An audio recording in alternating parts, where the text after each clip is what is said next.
नेताजी सुभाष चंद्र बोस की जयंती पर इंस्पायरिंग शरण उस महान जीवन को नमन करता है जो साहस, त्याग और स्वतंत्रता के प्रति अटूट जुनून से भरा हुआ था। कम उम्र से ही नेताजी में एक दुर्लभ नैतिक दृढ़ता दिखाई देती थी।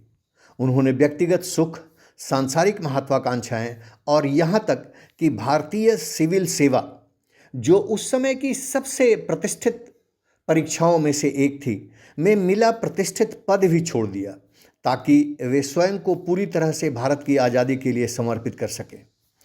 उनके लिए स्वतंत्रता कोई साधारण लक्ष्य नहीं बल्कि एक पवित्र कर्तव्य थी जिसके लिए अनुशासन, निर्भयता और सब कुछ बलिदान करने की तैयारी आवश्यक थी।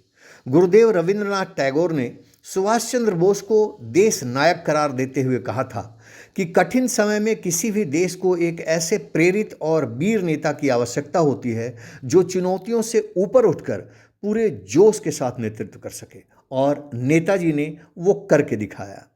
नेताजी की जीवन यात्रा कठिन फैसलों और अकेले दृढ़ संकल्प से भरी रही। जब आज़ादी पाने के लिए प्रचलित रास्ते उन्हें पर्याप्त नहीं लगे तो उन्होंने अपना अलग मार्ग चुना। उन्होंने आज़ादी की लड़ाई के लिए आज़ाद हिंद फौज (INA) के माध्यम से एक अंतर्राष्ट्रीय आंदोलन का रूप दिया। नेताजी ने पूरे विश्वास के साथ कहा था, दुनिया की कोई भी ताकत अब हमसे हमारी जन्मसिद्ध अधिकार स्वतंत्रता को नहीं छीन सकती। उनका यह विश्वास आज़ाद हिंद फौज के रूप में साकार हुआ।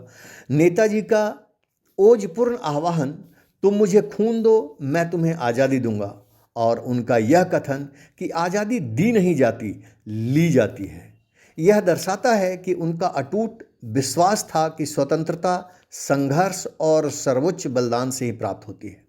साहस और आत्मसम्मान पर आधारित नेताजी का यह आह्वान भारत के हर क्षेत्र और हर समाज में गूंजा। विशेष रूप से देश के दक्षिणी भागों में, खासकर तमिल समाज के बीच इनका गहरा योगदान पड़ा। नेताजी की लोकप्रियता न केवल मद्रास प्रेसिडेंसी में बढ़ी बल्कि मलाया, बर्मा और सिंगापुर में रहने वाले तमिल समुदायों में भी उनका संदेश गूंजा। 1920 के दशक में शुरुआत से ही नेताजी ने भारतीय राष्ट्रीय आंदोलन में मद्रास प्रेसिडेंसी के राजनीतिक महत्व को समझ लिया था। कांग्रेस के एक संगठन और राष्ट्रीय नेता के रूप में वे इस क्षेत्र के लोगों को लगातार जुड़े रहे।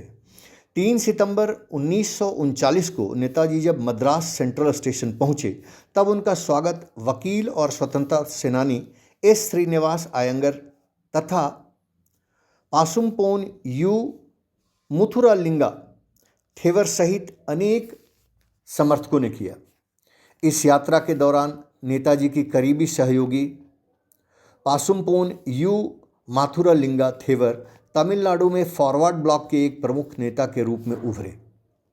उन्हें अक्सर दक्षिण के बॉस के रूप में याद किया जाता है। उन्होंने नेताजी नाम से एक तमिल साप्ताहिक पत्रिका भी शुरू की। INA में तमिल के योगदान का एक विशेष बात यह थी कि इससे स्वयंसेवक दूर दूर के क्षेत्रों से आए हुए थे।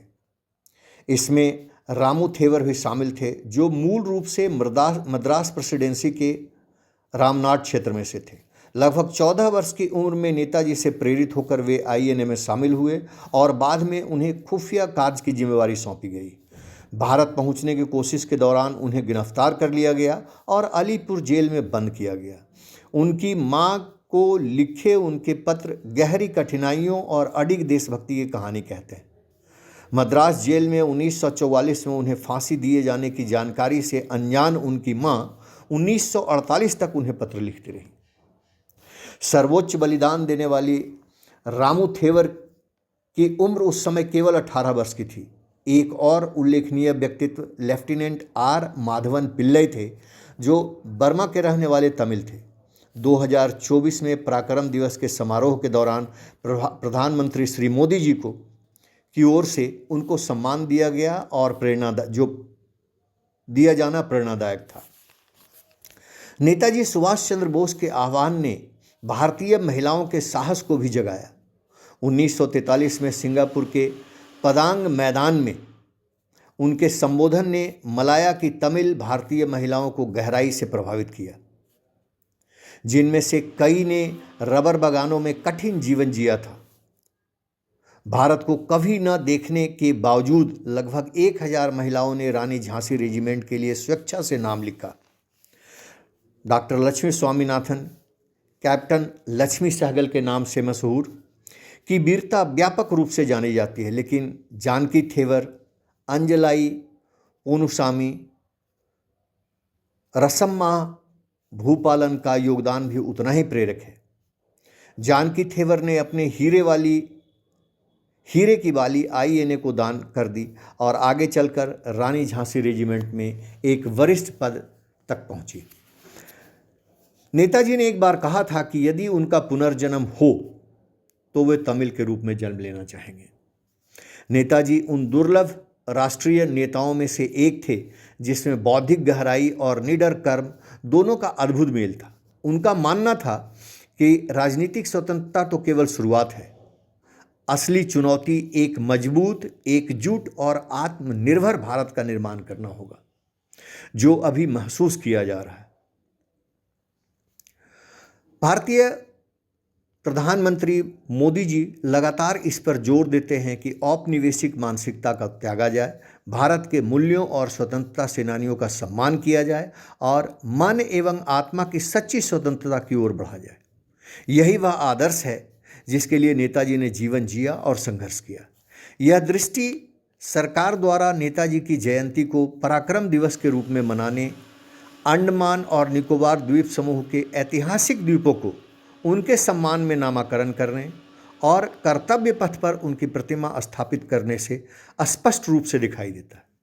ये सभी कदम उनके अतुलनीय योगदान की राष्ट्रीय स्वीकृति है। नेताजी ने कहा था, एक व्यक्ति किसी विचार के लिए मर सकता है, लेकिन उसकी मृत्यु के बाद वह विचार हजारों जिंदगियों में साकार होता है। उनके आदर्श भारत का मार्गदर्शन न केवल स्मृति में बल्कि कर्म में भी, क्योंकि राष्ट्र पराक्रम को प्रगति में बदलने में सामूहिक संकल्प के साथ आगे बढ़ रहा है। मित्रों, मुझे आशा ही नहीं पूर्ण विश्वास है कि नेताजी श्री सुभाष चंद्र बोस के जन्मदिन पर इंस्पायरिंग शरण का प्रयास आपको पसंद आएगा। Thank you very much for watching inspiring शरण।